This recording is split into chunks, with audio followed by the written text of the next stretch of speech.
లేచి నిలబడండి. కుడి చేతిని గుండె మీద పెట్టుకుని మనం ఈ ప్రతిజ్ఞను చెప్దాము. ముందుగా లావణ్య తన యొక్క ప్రతిజ్ఞా పలుకులను ప్రారంభిస్తుంది. దాన్ని మనం ఫాలో అవుదాము. ఆకుపచ్చని ఆశయాలతో స్వచ్ఛ హరితాంధ్ర అభివృద్ధికి తోడ్పడతానని పచ్చని చెట్టే ప్రగతికి సోపాన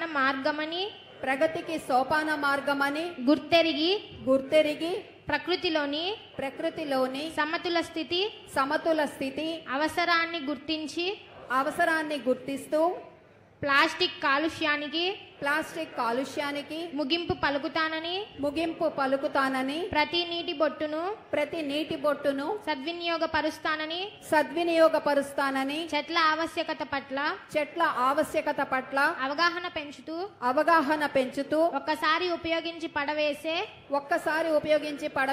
ప్లాస్టిక్ నియంత్రణలో భాగస్వామినవుతానని జీవనక్షయం చెందే ప్రత్యామ్నాయ వస్తువుల గురించి అవగాహన పెంచుతానని వనాలను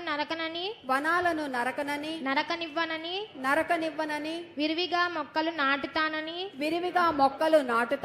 మన ఊరూరా వాడవాడ ఇంటా బయట అన్ని చోట్ల మొక్కలు నాటడంతో పాటు వాటి సంరక్షణ బాధ్యతను కూడా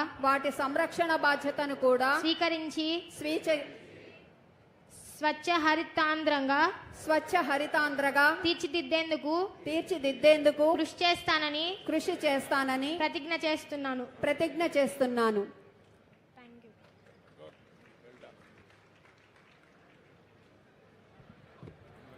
ధన్యవాదాలు బాలిక. నువ్వు రేపటి ఏలిక కావాలి, ఇదే మా కోరిక. ఇప్పుడు మన మధ్య అంజనా పుత్రులు, వారు ట్రెండ్ ఫాలోయర్ కాదు, ట్రెండ్ సెట్టర్.